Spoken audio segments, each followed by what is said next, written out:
Hey guys, this is PrinceuvSelucids, and I'm doing this this commentary video on a Rome Total War battle. This was 2 versus 2 CWB 50k. For some reason, 50k. Tried to get the guy to lower the money, but to no avail. So yeah. I should have already posted the troop compositions at the beginning, so there's no need to go over that again. And two things. Number one, I have an alternate channel. It's called The Prince Returns, or it's not The Prince Returns, sorry. The Prince Part 2. Yes, I said that correctly. The Prince Part 2. However, the 2 is 2 Roman numeral I's, and they are capital, so yeah. But that channel will be mainly for a campaign series, which I'm going to start sometime soon, on the Julii campaign. So yeah, go check it out, subscribe, and all that stuff. Just another quick random thing. Have you ever noticed that Thracian Mercenaries' hair is green? Just interesting. Anyway, so my ally, Gregopotamus, I guess I'm pronouncing that right, Gregopotamus? Oh well. At any rate, he's playing as Julii Rome, and I'm playing as Pontus. Not that I should have to say that, but I'm going to anyway. Yeah, this was quite an interesting battle. But we'll let the results speak for themselves.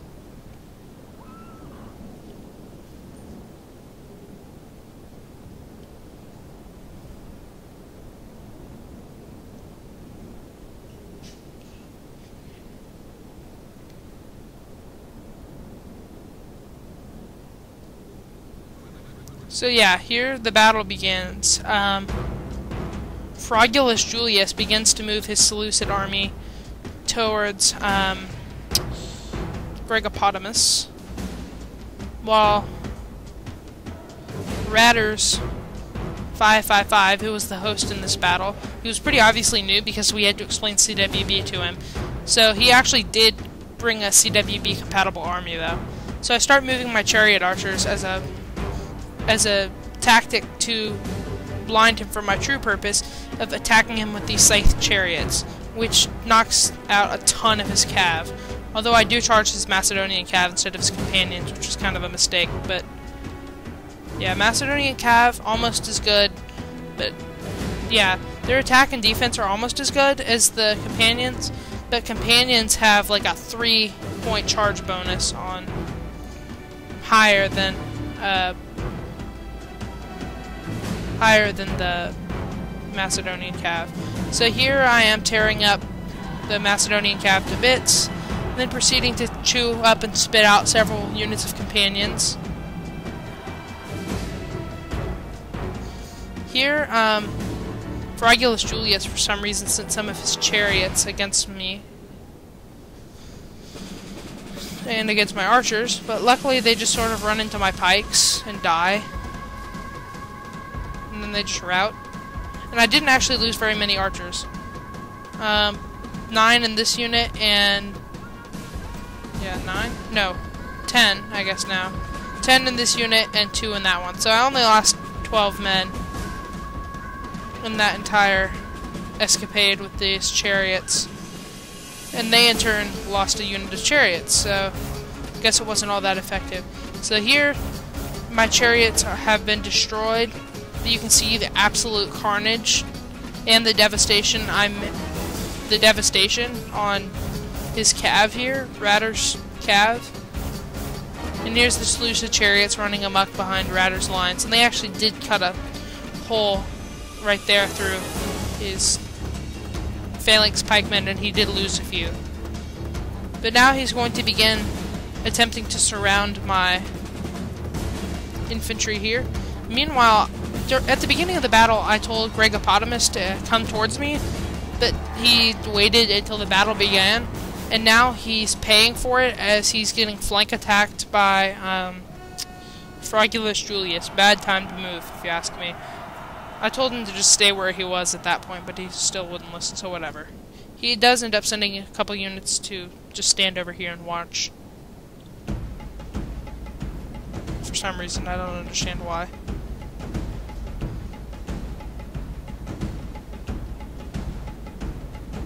So here the Macedonian infantry moves forward en masse to surround my men. But for some reason he leaves his archers and peltasts way back here. Yes, he brought peltasts. No, I don't know why. And they are maxed out. So there they are, peltasts. So he brings his cav into a line like that. And I bring my chariot archers up to begin taking shots at his cavalry in hopes of taking a couple of them out. And here he charges, but he charges all on one unit. He has them all selected. And then I'm like, booyah, this is perfect. So, as soon as he hits, I let him hit, and then I surround him.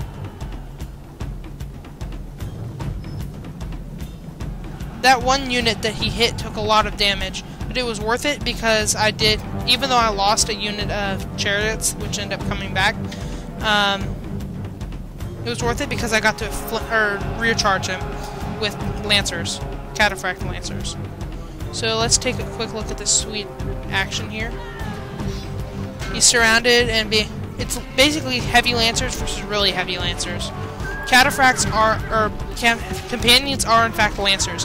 If you look at their stats, they're not meant to be used as heavy cav, they're meant to be used as lancers. Over here I have my Thracian Mercenaries to envelop the bulk of Radar's attack on my flank here. And then the Seleucid infantry makes its way over here. But luckily enough, these Silver Shield Legionnaires just kind of come right in front of me and die. So I reform my archers, and with Macedon's cav destroyed, yes, I completely eradicated his cav, except for the general who's over here. I begin to try to outflank him, which doesn't work because he turns a ton of his men around, his pikes, and I really don't want to chance that with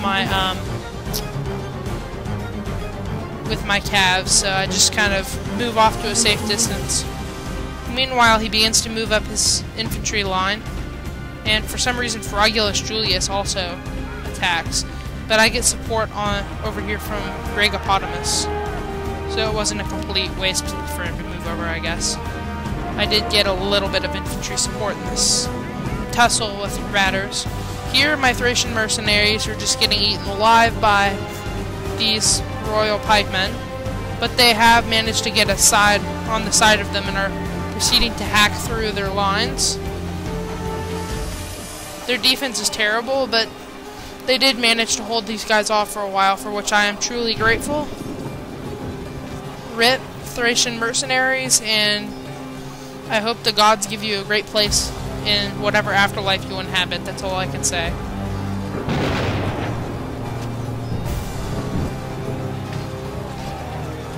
But yeah, I just sort of envelop him until he turns around, and then I'm screwed, but you know, they tried their best, and they did what they could, and so yeah, RIP Thracian Mercenaries. I think I do lose a unit of Cappadocians here, this little tiny unit, I think.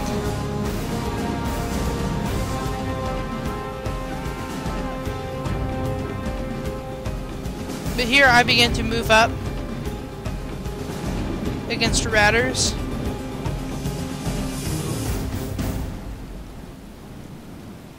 I begin to flame these guys in the hopes that I can... Your general has been killed! This may cause panic in your army! Yes, my general died. But I start flaming these guys in the hopes that, that they will begin to freak out.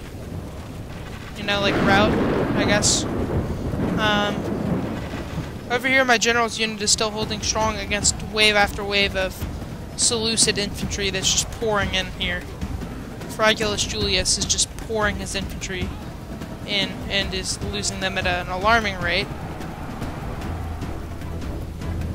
So here I charged the general's armored bodyguard, which doesn't